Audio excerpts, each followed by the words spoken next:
Commander James Bond RN, code number 007, is a fictional character created by the British journalist and novelist Ian Fleming in 1952. The character appeared in a series of 12 novels and 2 short story collections written by Fleming and a number of continuation novels and spin-off works after Fleming's death in 1964. There have been 26 films in total, produced between 1962 and 2015. Fleming portrayed Bond as a tall, athletic, handsome secret agent in his 30s or 40s. He has several vices including drinking, smoking, and gambling. He is an exceptional marksman, and skilled in unarmed combat, skiing, swimming, and golf. While Bond kills without hesitation or regret, he usually kills only when carrying out orders, or while acting in self-defense, and only occasionally as revenge. American actor Barry Nelson was the first to portray Bond on screen, in a 1954 television adaptation, Casino Royale. In 1961 Ian Productions began work on Dr. No, an adaptation of the novel of the same name. The result was a film that spawned a series of 24 films produced by Ian Productions and 2 independent films. After considering the likes of refined English actors such as Cary Grant and David Niven, the producers cast Sean Connery as Bond in the film. Fleming was appalled at the selection of the uncouth, 31-year-old Scottish actor, considering him to be the antithesis of his character. However, Connery's physical prowess and sexual magnetism in the role came to be closely identified with the character, with Fleming ultimately changing his view on Connery and incorporating aspects of his portrayal into the books. 7 actors in total have portrayed Bond on film. Following Connery's portrayal, David Niven, George Lazenby, Roger Moore, Timothy Dalton, Pierce Brosnan and Daniel Craig have assumed the role. These screen versions have retained many traits from Fleming's depiction, although some of Bond's attitudes and actions have been dropped as they are now widely considered immoral, such as racism, sexism, homophobia, and in the more recent films, smoking. Despite playing the same character, there have been notable differences among the portrayals. Daniel Craig is the incumbent Bond in the long-running Ian series, and played the part for a 4th time in the latest film, Spectre, released in October 2015.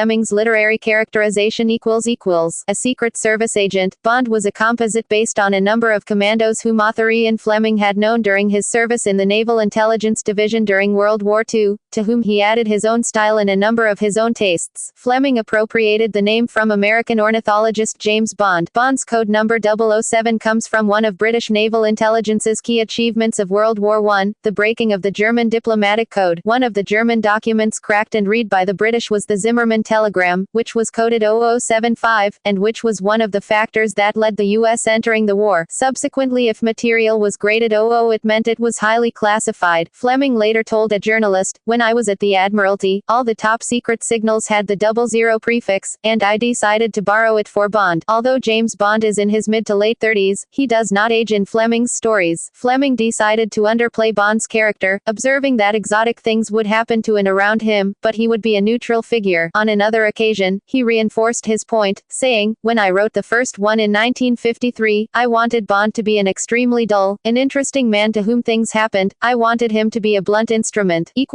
Films Sean Connery, 1962 to 1967, 1971 and 1983 Sean Connery was the first actor to portray Bond on film in Dr. No, 1962. An amateur bodybuilder, he had come to the attention of the Bond film producers after several appearances in British films from the late 1950s. At a muscular 6'2", Fleming originally disapproved of his casting as James Bond, believing him to be an overgrown stuntman who lacked the finesse and elegance to play James Bond. He envisaged a suave actor, such as David Niven, playing the role. Producer Albert R. Broccoli, known to all as Cubby, disagreed with Fleming's view, later commenting that "I wanted a ballsy guy, put a bit of veneer over that tough Scottish hide and you've got Fleming's Bond instead of all the mincing puffs we had applying for the job." After Connery was chosen, director Terence Young took the actor to his tailor and hairdresser, and introduced him to the high life, restaurants, casinos and women of London. In the words of Bond writer Raymond Benson, Young educated the actor in the ways of being dapper, witty, and above all, cool. Connery's interpretation of the character differed considerably from Fleming's, being more promiscuous and cold-blooded than the literary version. Connery described Bond as a complete sensualist, senses highly tuned, awake to everything, quite amoral. I particularly like him because he thrives on conflict. Academic James Chapman observed that for Dr. No. Connery's interpretation of the character, although not complete, showed the actor should be credited with having established a new style of performance, a British screen hero in the manner of an American leading man. In his second film, From Russia with Love, Connery looked less nervous and edgy. He gave a relaxed, wry performance of subtle wit and style. Black also observed that Connery gave the character a pared-down character, with inner bleakness along with the style. Connery played Bond with the right mix of cool charisma, violence and arrogance, against which all others are judged. Raymond Benson perceived that Connery embodies a ruggedness and an intense screen presence. This transcends any preconceived notions about the character. Benson also noted that Bond was witty, but contains an assured toughness that epitomizes the machismo male. Roger Moore agreed with Black and Benson, commenting that Sean was Bond. He created Bond. He embodied Bond, and because of Sean, Bond became an instantly recognizable character the world over. He was rough, tough, mean and witty. He was a bloody good 007. However, despite his charm and virility, Connery was characteristically laconic in his delivery. Christopher Bray says of him that in his single-minded, laconic, mocking, self-sufficient vanity, Connery's Bond was the epitome of 60s consumer culture. Interviewed by Oriana Fallacy in 1965, Connery identified where he had altered the character for the films, saying, "I said to the producers that the character had one defect: there was no humor about him. To get him accepted, they'd have to let me play him tongue-in-cheek, so people could laugh." They agreed, and there you are. Today Bond is accepted to such an extent that even philosophers take the trouble to analyze him, even intellectuals enjoy defending him or attacking him, and even while they're laughing at him, people take him terribly seriously. Connery went on to add that Bond is important, this invincible Superman that every man would like to copy, that every woman would like to conquer, this dream we all have of survival, and then one can't help liking him. After the pressures of 5 films in 6 years, Connery left the role after the 1967 film You Only Live Twice, saying, "It became a terrible pressure, like living in a goldfish bowl. That was part of the reason I wanted to be finished with Bond. Also I had become completely identified with it, and it became very wearing and very boring." After a hiatus of 1 film, On Her Majesty's Secret Service, in which George Lazenby played Bond, Connery returned to the role for Diamonds Are Forever after David Picker, the head of United Artists, made it clear that Connery was to be enticed back to the role and that money was no object. When approached about resuming the role of Bond, Connery demanded, and received, a fee of £1.25 million, £24 million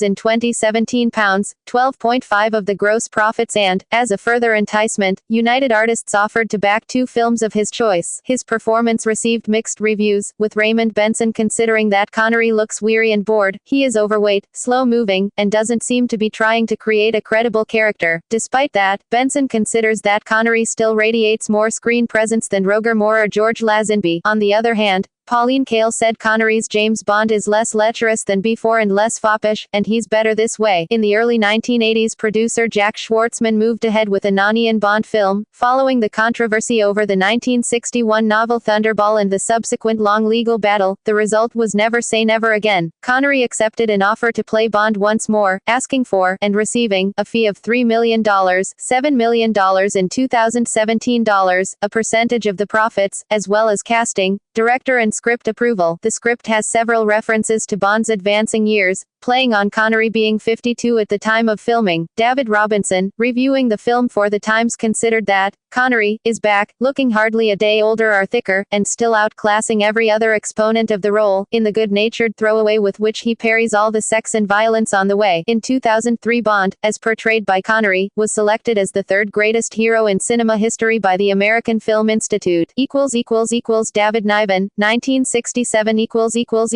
When Sean Connery had been cast in November 1961, David Niven had been Fleming's choice for the role as the actor reflected his image of the character. In 1965, producer Charles Feldman signed Niven to play Sir James Bond for Casino Royale, a film not made by Ian Productions. Connery and Peter Sellers had both turned down the role. Niven was 56 when he played Bond, and his characterization was that of an elderly man who had won the Victoria Cross at the Siege of Mafeking, had a daughter by his lover, the spy Mata Hari, played Claude Debussy on the piano, ate royal jelly and cultivated black roses. The concept of Bond is that once Niven's Bond retired, his name and 007 designation was passed to another agent to keep the legend alive. James Chapman notes that the implication was that the other Bond was that played by Connery. Chapman considered the concept of an elderly Bond to be an interesting one, with Bond referring to Connery's Bond as a sexual acrobat who leaves a trail of beautiful dead women behind like blown roses. In line with the literary Bond, Niven's character drives a vintage Bentley, rather than the Aston Martin favored by Connery. Bond scholar Stephen J. Rubin thought Niven perfectly cast as the retired Bond, and saw him as a throwback to the hell for leather adventure heroes of the character, which paralleled Niven's own life and career. Barnes and Hearn describe this as a perfectly fair interpretation, given the way Niven approached the role, while Raymond Benson thinks casting Niven was intelligent. Jeremy Black questioned the use of Niven in the role, observing that he did not seem to be a killer, and did not have the disconcerting edge that Connery had. George Lazenby, 1969 With the departure of Connery after You Only Live Twice, Broccoli and director Peter R. Hunt chose Australian George Lazenby to play the role of Bond. He first came to their attention after seeing him in a Fry's chocolate cream advertisement. Lazenby dressed the part by sporting several sartorial Bond elements such as a Rolex Submariner wristwatch and a Savile Row suit, ordered, but uncollected, by Connery, and going to Connery's barber at the Dorchester Hotel. Lazenby consolidated his claim during a screen test, when he accidentally punched a professional wrestler, who was acting as stunt coordinator, in the face, impressing Broccoli with his ability to display aggression. Lazenby never signed a contract, with negotiations dragging on during production, and he was subsequently convinced by his agent Ronan O'Rahilly that the secret agent would be archaic in the liberated 1970s. As a result, he left the role before the release of On Her Majesty's Secret Service in 1969. For his performance as Bond, Lazenby was nominated for the Golden Globe Award for New Star of the Year, actor at the 27th Golden Globe Awards. Critical opinion was split about Lazenby. He has been considered to have been the worst Bond, and has variously been described as laconic and humorless, a little stiff and annoying and smug. Derek Malcolm of The Guardian was dismissive of Lazenby's performance,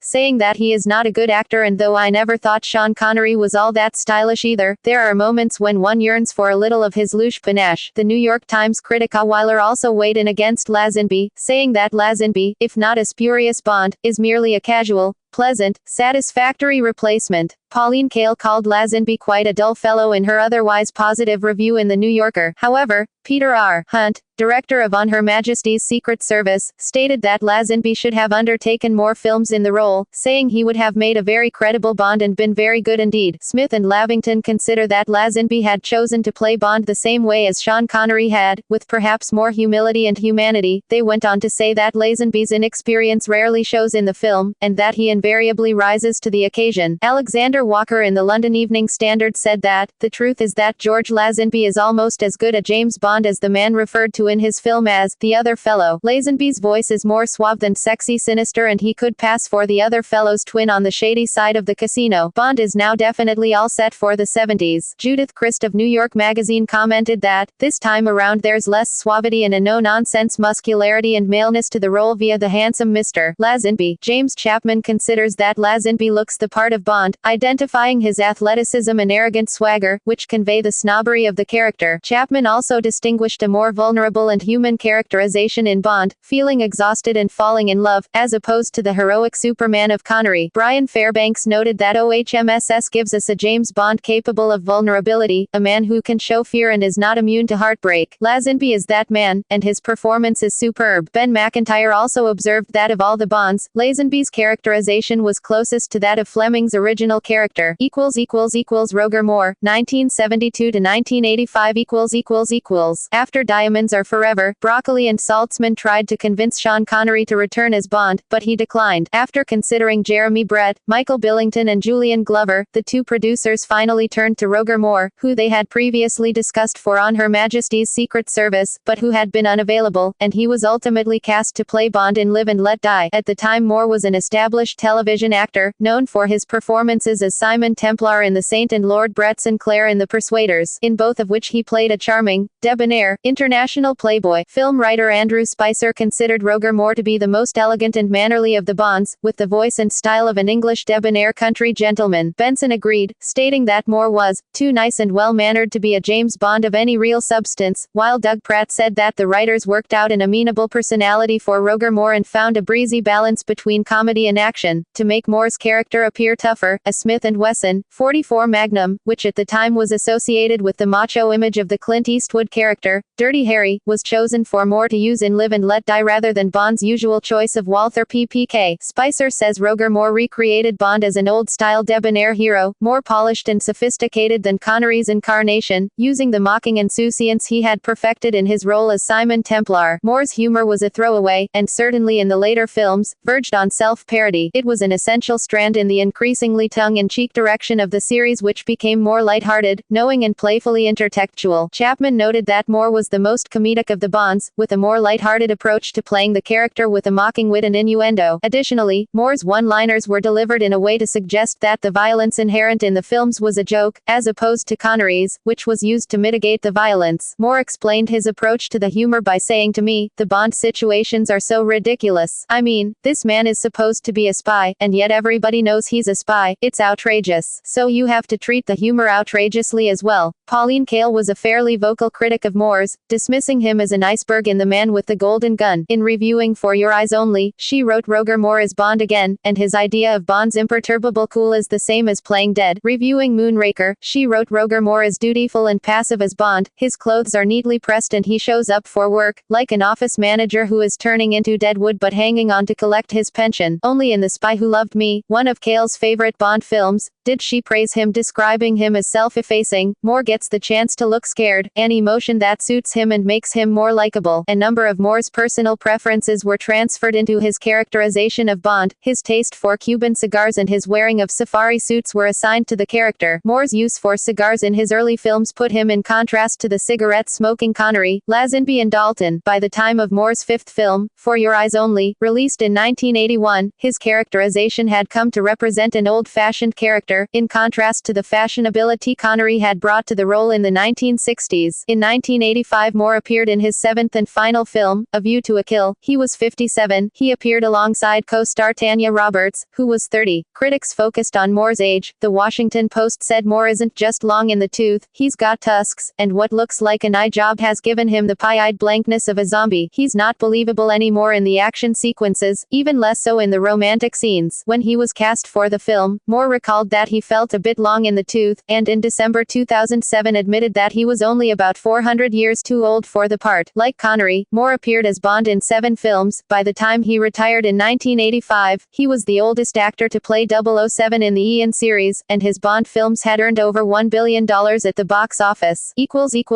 Timothy Dalton, 1986 to 1994 With the retirement of Roger Moore in 1985, a search for a new actor to play Bond took place that saw a number of actors, including Sam Neill, Pierce Brosnan and Timothy Dalton audition for the role in 1986. Bond co-producer Michael G. Wilson, director John Glenn, Dana and Barbara Broccoli were impressed with Sam Neill and very much wanted to use him, although Bond producer Albert R. Broccoli was not sold on the actor. Dalton and Brosnan were both considered by Ian, but after Brosnan was eventually ruled out by his Remington Steele contract, Dalton was appointed in August 1986 on a salary of $5.2 million. When he was either 24 or 25 years old, Dalton had discussed playing Bond with Broccoli, but decided he was too young to accept the role, thinking Bond should be played between 35 and 40 years old. In preparing for the role, Dalton, a green-eyed, dark-haired, slender, 6'2", 1 meter 88 centimeters, classically trained Shakespearean actor, was keen to portray the character as accurately as possible, reading up extensively on the books before his role in The Living Daylights, 1987. Dalton's Bond was a serious one, dark, cold, emotional, stern, ruthless, showing little humor, and focused as a killer with little time for fun and indulgence. Dalton's interpretation of the character came from his desire to see a darker Bond, one that was less of a womanizer, tougher and closer to the darker character Ian Fleming wrote about. James Chapman also considered Dalton to be closer to Fleming's Bond than the previous actors, writing that Dalton was clearly less comfortable with the witty asides and one-liners, so he becomes something closer to the Bond of the books, who rarely develops a sense of humor. When reviewing License to Kill, Ian Johnston of the Sunday Times disagreed, declaring that any vestiges of The Gentleman Spy, by Ian Fleming have now gone. He went on to say that this character is remarkably close, both indeed in action, to the eponymous hero of the new Batman film. Not all viewers were taken with Dalton. J. Scott of the Globe and Mail was entirely dismissive. The new Bond has been widely described in feature stories as a throwback to the Ian Fleming original. Studying the Fleming novels, Dalton was pleased to discover that Bond was a human being, he says, and that may be true, if the Fleming original lacked charm, sex appeal and wit. Timothy Dalton's Bond is a serious bloke who swallows his words and approaches his job with responsibility and humanity, and eschews promiscuity. Dirtless Harry, you get the feeling that on his off nights, he might curl up with the Reader's Digest and catch an episode of Moonlighting. He'd try to memorize the jokes, before nodding off under the influence of Ovaltine. The British reviews of The Living Daylights have been laudatory, perhaps because this Bond is the most British of all, if British is to be understood as a synonym for reserved. Raymond Benson noted that Dalton purposely played Bond as a ruthless and serious man with very little of the wit displayed by Connery, Lazenby or Moore, and considered him to be the most accurate and literal interpretation of the role ever seen on screen. Smith and Lavington observed that during Dalton's portrayal in License to Kill, Bond appeared self-absorbed, reckless, brutal, prone to nervous laughter and, probably insane, or at least seriously disturbed. In the light of License to Kill, one academic, Martin Willis, referred to Dalton's Bond as a muscular vigilante. Stephen J. Rubin noted that Dalton's films had a hard-edged reality and some unflinching violent episodes that were better suited to Dalton's more realistic approach to the character. Rubin considered Dalton's portrayal to be Fleming's Bond, the suffering Bond. In contrast to the previous incarnations of the character, Smith and Lavington identified Dalton's humor as brooding rather than flippant. Combined with his heavy smoking, they considered him an effective leading man. Owen Ling, writing for the James Bond dossier, favorably compared him to Daniel Craig, stating that despite chronological placement, it was Dalton, not Brosnan, who proved to be the prototype for the 21st century Bond. Although Bond screenwriter Richard Maybaum called Sean Connery the best Bond, he considered Dalton the best actor of the four he worked with. His predecessor, Roger Moore, also felt that Dalton was the best Bond. Dalton's films did not perform as well at the box office as most of the previous films. Commentators such as Screen International considered the Bond series had run its course in the age of series such as Indiana Jones and Lethal Weapon. Edward P. Commentail observed that Dalton, for all his occasional flat northern vowels, was probably too much the stage actor to be convincing as an action hero in the age of Willis, Schwarzenegger and Stallone. After just two films, The Living Daylights and License to Kill, litigation ensued over the licensing of the Bond catalog, delaying what would have been Dalton's third film by several years. His six-year contract expired in 1993 and he left the series in 1994.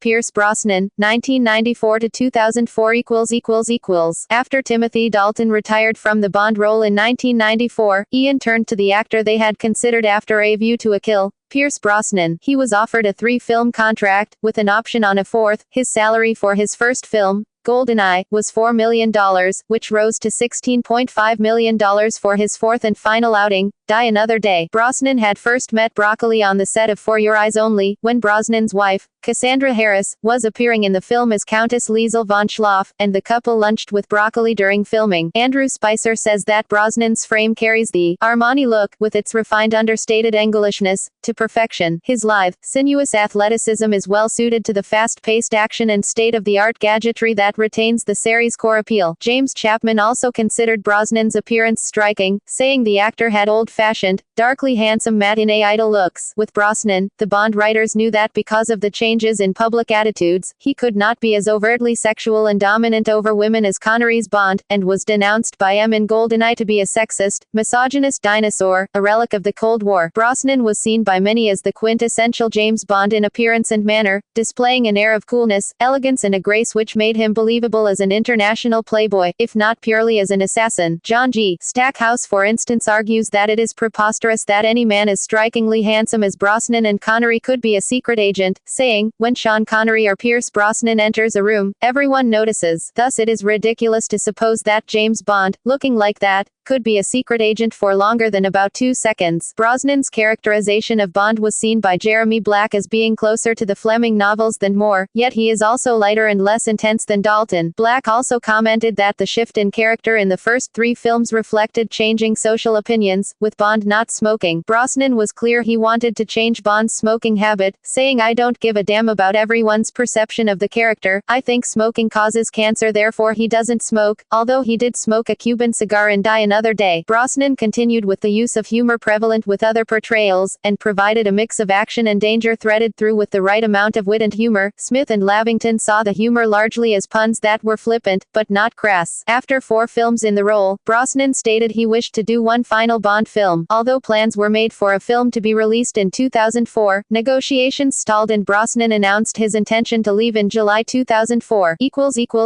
Daniel Craig, 2005 present. On the 14th of October 2005, Ian Productions, Sony Pictures Entertainment and MGM announced at a press conference in London that Daniel Craig would be the 6th actor to portray Bond in the Ian series, although 7th film Bond overall. A tuxedo-clad Craig arrived via a Royal Navy speedboat. Craig had based his acceptance of the role on the strength of the script for the first film, Casino Royale. He later recalled that, "Once I sat down and read the story, I just thought that I wanted to tell it. I'm a big Bond fan, and I love what he represents." Significant controversy followed the decision, with some critics and fans expressing doubt the producers had made the right choice. Throughout the entire production period, internet campaigns such as DanielCraigIsNotBond.com expressed their dissatisfaction and threatened to boycott the film in protest. Craig, unlike previous actors, was not considered by the protesters to fit the tall, dark, handsome and charismatic image of Bond to which viewers had been accustomed. Many disparagingly called him James Blonde, believing the 5 feet 10 in, 1.78 meters, blonde-haired, blue-eyed, rugged Craig to be far fitting from the traditional tall, dark and suave actors who had earlier portrayed him. The Daily Mirror ran a front-page news story critical of Craig, with the headline, "The name's Bland, James Bland." Craig first played Bond in the 2006 film Casino Royale, an adaptation of Fleming's novel of the same name and a reboot of the Ian series, which saw Bond earn his 00 status. Paul Arendt, writing for the BBC, agreed, observing that Daniel Craig is not a good Bond, he's a great Bond. Specifically, he is 007 as conceived by Ian Fleming, a professional killing machine, a charming, cold-hearted patriot with a taste for luxury. Craig is the first actor to really nail 07's defining characteristic: he's an absolute swine. James Chapman commented on the realism and violence in the film, noting that Bond is seen to seriously bleed for the first time in the series. Chapman also identified a number of violent scenes which make Casino Royale notable in the series. In 2012, Skyfall was released. It was Craig's 3rd outing as 007. Reviewing the film, Philip French, writing in The Observer, considered that Craig managed to get out of the shadow of Connery, while the New Statesman thought that he had relaxed into Bond without losing any steeliness. Notes and references. Notes, references, bibliography, external links, James Bond official website, James Bond Filmography on Internet Movie Database.